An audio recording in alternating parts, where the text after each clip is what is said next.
मुझे अपनी जीत नजर आ रही थी, लेकिन फिर वो हुआ जो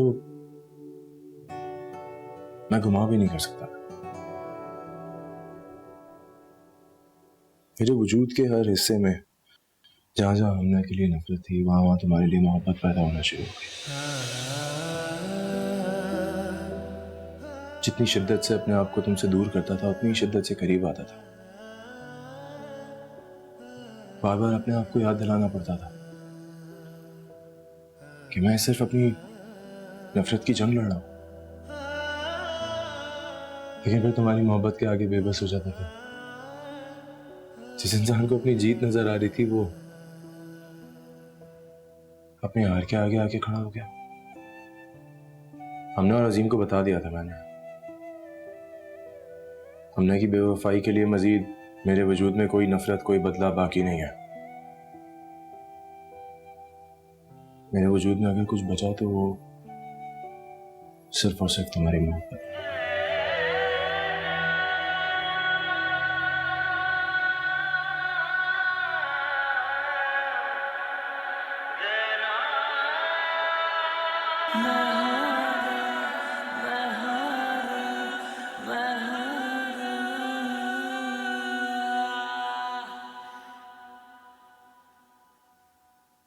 मैंने कभी किसी के आगे हाथ नहीं जोड़े।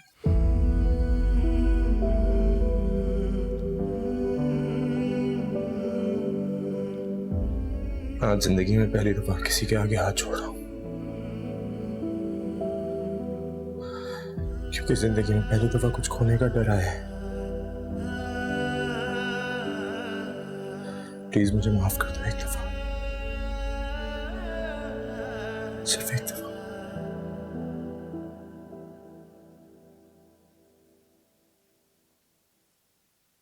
हो गया ना, कुछ रह गया?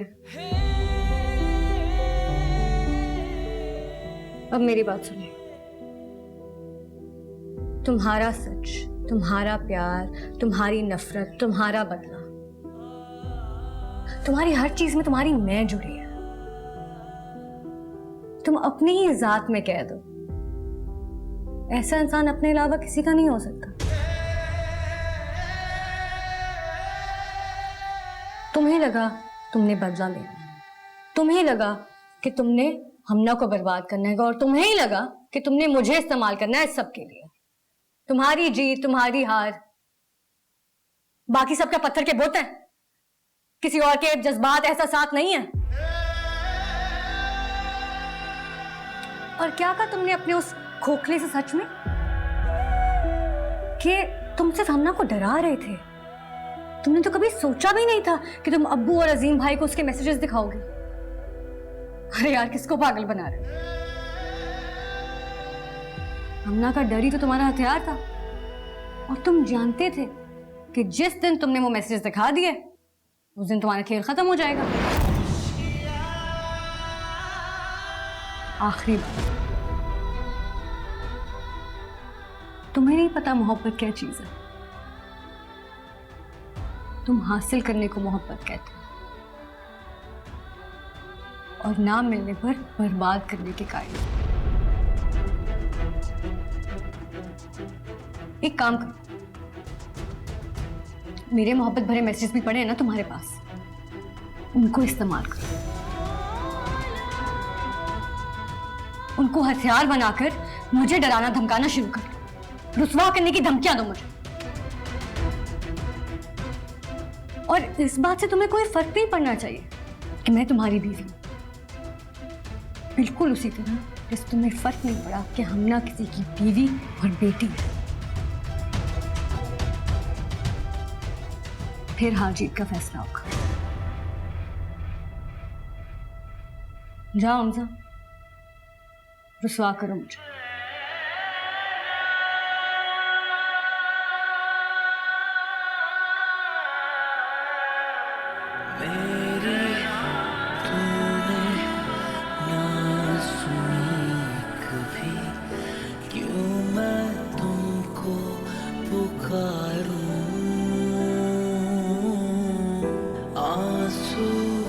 बैठे कैद पलकों पे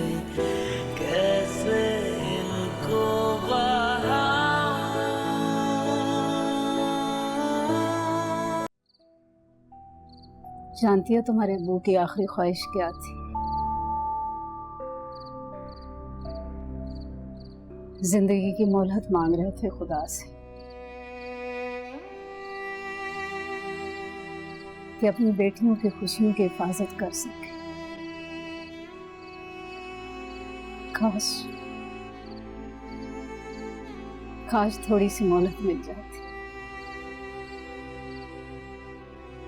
शायद इसी में खुदा ने बेहतरी समझी हमें।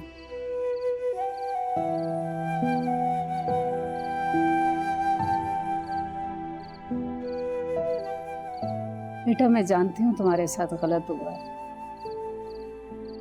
हमजा ने मम्मी अगर हम इस बारे में बात ना करें तो अच्छा है।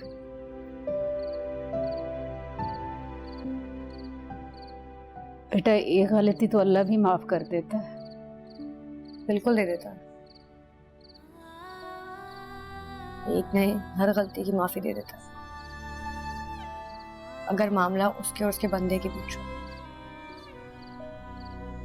दो इंसानों के बीच के मामलात में माफी का हक भी उसने इंसान को ही दिया।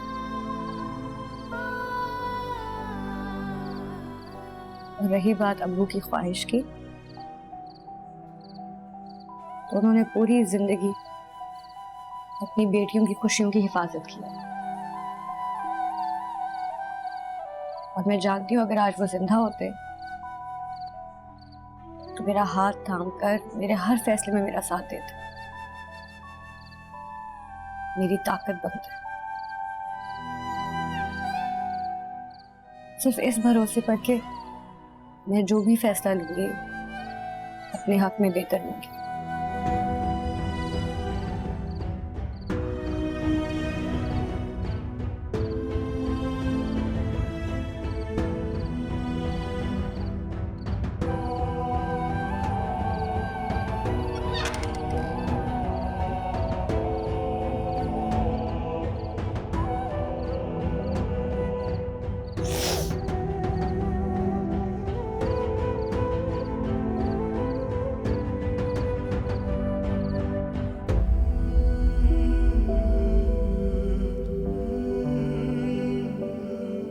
तुम्हारी मोहब्बत, हमारा रिश्ता सब एक धोखा था, सिर्फ ताकि तुम्हारा एक घटिया मकसद पूरा हो सके।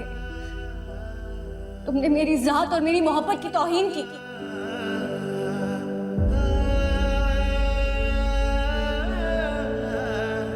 मेरी बात सुन। दोबारा गंदी जुबान से मेरा नाम मत लेना और ना ही इन गलीज हाथों से मुझे छूने की कोशिश करना। जबान खींच लूंगी, हाथ काट लूंगी। हो सकता है कि तुम्हें कोई गलत फहमी हुई। गलत फहमी तो आप लोगों को हुई है, सच से तो आप लोग महरूम हैं। ये इंसान के रूप में एक दरिंदा खड़ा है आपके आगे। इश्क किया